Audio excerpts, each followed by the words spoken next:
Hey guys, it's Mike from another Guild of Guardians video.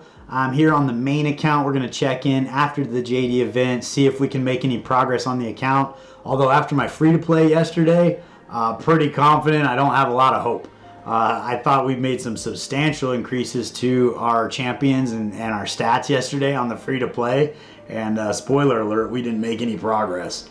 So that was very unfortunate, although obviously we're closer. Every move in the right direction is a move closer. So before we get started, I did see that there was an update to Jadey's skill set. The first thing that they did is instead of going to putting the radius around the forward-most champion, she's now going to target the champion with the lowest HP. I honestly think this makes her even more effective. I had a couple situations where my Qatari or an assassin would go behind enemies and she would put that heal so far out front that somebody that didn't need it was getting all of the heal and nobody else was benefiting from it. And also if you happen to have people in the back row taking a lot of damage, she's going to do a lot less healing back there. I think her secondary ability or her passive might do some heals back there, but this is a great way to kind of move that heal area around to get everybody involved. I think this is a pretty big win for her kit. It's going to make her more effective. The other thing they changed was on the pollen effect. They also increased the attack speed of the ally being targeted, which is just going to be a little more effective. They're going to roll through their abilities a little faster. So they did. It's definitely a buff. I think it's a move in the right direction. I don't think it changes her kit super dramatically, but I think it is definitely a win. It's going to make her more impressive than she is already. So so if you haven't pulled for her and you're thinking, those are some things to keep in mind. If you have 60 calling crystals, I personally would be tempted, but I do think that you can supplement behind her with a Flix, potentially a Flix and a Quirus, and get that job done. But she definitely does it a little better. If you caught my video on Flix versus Aquarius versus Jadey, I think that that demonstrates her ability pretty well. And that is actually without the new adjustments to her kit, which I think will make her even more effective. So that's just something to keep in mind as far as the updates on the game. They do obviously can buff champions, make changes. Ultimately, it's due to feedback coming from the community that they did that. So that's pretty exciting that they can move that quickly and get stuff done. But we're going to go into the account. We have some scrolls to get in here. I think I have, we got quite a few experience scrolls. We've got a lot of stuff sitting in inventory here with some chests, although not as many as I thought. I think I put them on there when I was doing some of those upgrade events, trying to get my 10-5 Tusk Grog and stuff like that. So we'll roll through, get all the things that we can on the account, start making some improvements, and then see if we can press on in adventure mode.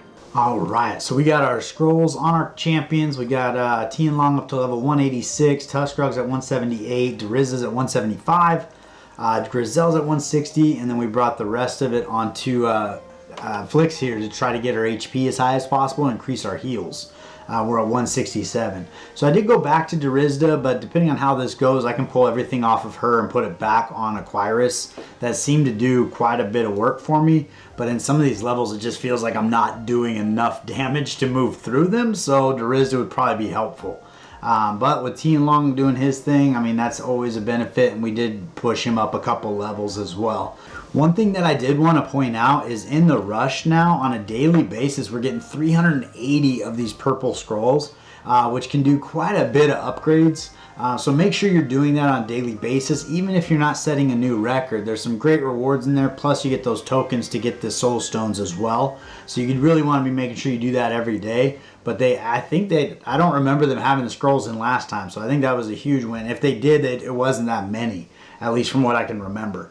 But we're going to go ahead, take our new team all dialed in, and press on into, I think, the Cathedral? No, Forbidden Library. I think we're wrapped up with Cathedral on Challenge 2. So we're going to jump into the Forbidden Library. We're on to Challenge 2. Recommended power to 135, kind of a joke, but we haven't been able to beat it. So we're going to give it a shot. It could be time to, there's a couple things I've been thinking about. The first thing is it could be time to start building secondary players. Getting everybody up to level like 160 and then doing another team at 160. Potentially that would be the way to get through some of these materials or some of this content.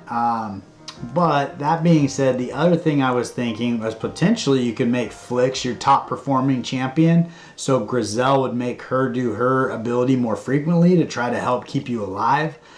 So there's other things that you could try that potentially would get you further along. So I'm not sure. I just did Forge. I shouldn't have done Forge. That's silly. I was talking. I wasn't paying attention. I should have filled out the commander rating so I could get those 300... the 300 energy towards my ultimate abilities. But that's okay. We're going to give this a shot, see how it goes down. We're into that first room here. We got our lineup dialed in the way we want it, so we'll get this going. Hopefully, we can get to those ultimate abilities without too much time going by. But we'll see. Got Corvus over here that's bringing us all in with his Vortex. We lost Tuskgrog already. We lost Grizel. You can see how much time it took for me to get to my special abilities, which tells me that that was not the right move at all. So we're going to go ahead and let these guys die, and we're going to go back in and then do it right, and hopefully we can get to those special abilities. Alright, so we're on into that second try. We're going to restore 100% of the commander's level, and that way we can get to our special abilities a little faster by taking, I think it's Cinder something or other, the first one in the red. So we'll get there, get that dialed in, and then hopefully be able to get through this room without losing anybody. So we got lucky again with Graveyard, so that's very fortunate. We'll take that Order of Cinder. That's what we're looking to do. That'll get us to our ultimate abilities a little bit quicker, and hopefully we can get this dialed in. This room is pretty tanky. You've got a Fievel down here that can definitely do some heals. We already lost Grizel, so that's unfortunate. Let's see how close we get in this space. We haven't really taken any damage off any of them. Pause, restart. We're trying to do it. I don't know that we even have hope to get through this first room. If maybe we'll pull Tianlong up in the front here. And again, it's just we're not doing enough damage. If you watch out of the initial gate, we get quite a bit of damage going. But once the heals start coming in, like Fievel's almost dead. But then the heals start coming in, and they just start stacking up their life again. Oh, we got Fievel down. That's a big win. We still lost Grizel. We lost Tuskgrog. But everybody else is full health right now. And so we're not doing a whole lot of damage on this team. So by making ourselves tankier, we're going to be taking damage away from the team. So I'm really kind of at a loss here. I really don't know how to push more damage into this team.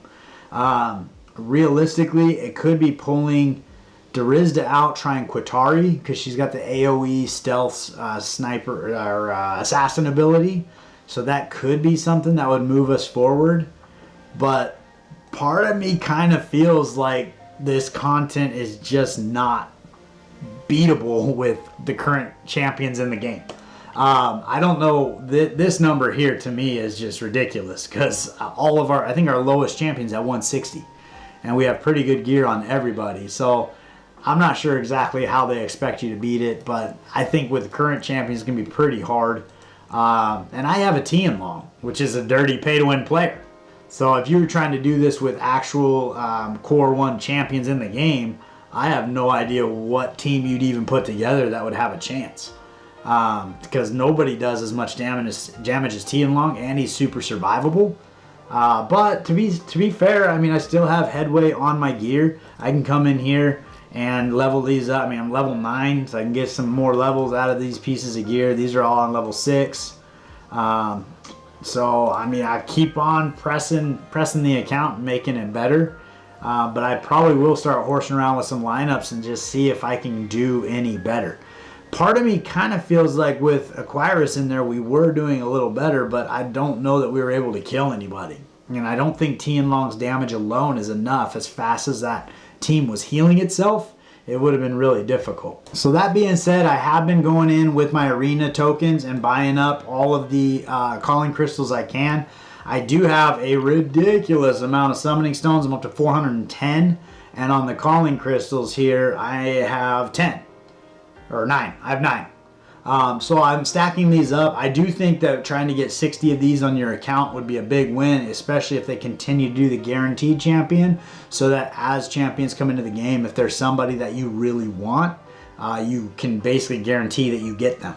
Hopefully they keep doing that, because I do think that's a really cool way to get the free-to-play players a chance to get some of these pay-to-win champions. But it just kind of depends on if they continue that or not. But I do think overall the Jadey launch was a very successful event. I hope they feel the same. I can't wait to see on the next town hall meeting what he has to say about it. But I do feel like it went significantly better than Tamamo, and I look forward to the next one. Like when they come out, I'm actually looking forward to them now. Whereas after Tamamo, it was just kind of like, yeah, well, something else to do in the game. That being said, too, he did mention that Guild Boss is coming to the game relatively soon. So that was on August 6th, I believe, and so it sounded like it was within a few weeks. So we're kind of coming up on that. They might have run into a couple delays here or there, but that should be content that is coming to the game fairly shortly. In order to get those calling crystals stacked high, I am coming up with a new arena strategy. I implemented it in the last few days of the last cycle, but I do want to test it out before I share it with you guys, but it seemed to be pretty effective. So I am kind of excited about that. As far as the Rush boss, currently this Oxalis is completely immune to physical damage. Somewhere around here, I think here. So you want to bring in a team that has entirely magic damage, and that will help you stack up your overall score on him. So we do have another 3 days going on Oxalis here. I would recommend when you get a chance, and you probably only have to do it one time, but probably towards the end so you have as much materials as you can, go in and build an entire team. Like for this team, Tuskrog's he's doing all physical damage, Dariz is doing all physical damage. Tianlong actually does magic damage, so he'd be great, which is probably why I have 4 million. You got Grizel and Flix both do magic damage. You could probably bring in, I still have Jadey on my account. I think she does magic damage. Let's see here. Sweet Dreams. Magic damage there. Attack speed, attack. Yeah, so I think her attack is going to be magic damage. So she could be a good person as well. I could build an Inara. Trying to think who else would be a good person with magic damage. But potentially it makes sense to build like Grind as a tank. He's just going to be up there healing himself up, trying to keep himself alive while Oxalis is beating him up, and he's not really going to do a lot of damage. I think his damage is actually physical, but he would be a good tank. I'm curious if any of his is magic damage, so maybe building an Icum, but this is physical damage, so he kind of spreads it out between the two. But I think just having an extra punching bag that's taking a lot of damage up front could be beneficial to help you push that high score. And the rewards that you do get from Rush are pretty good. I've never really been that high in the ranking for Rush, but you get some rubies, you get some rewards here as far as the tokens that'll get you into those soul stones. So it is a great way to kind of push the account along, and it really wouldn't take that long to move everything off of your champions onto new ones. I would recommend, if you're going to do it, don't empty all of your champions. Like for example, if I'm going to do Tianlong, I can reset Tianlong and then go build another champion. But if I were to go in there and say and go autofill, and I can put all those levels right on Grizel. If I were to take and empty all of them, then when I go back to trying to rebuild everybody, it's going to take a long time because I'm going to be pressing and holding scrolls and that whole bit. So that's kind of just something to keep in mind if you want to do this quickly.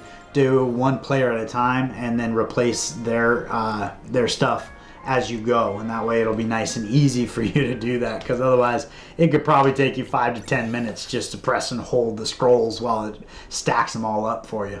Somehow I feel like I missed some scrolls there because he was on 186. I don't know. I feel like Immutable might have stole some scrolls from me. I'm going to go ahead and upgrade his skills before I forget, because otherwise I'll go into battle and all his skills will be down. But I think that's about what I got for you today on the main account here. Not a lot of progress to be made.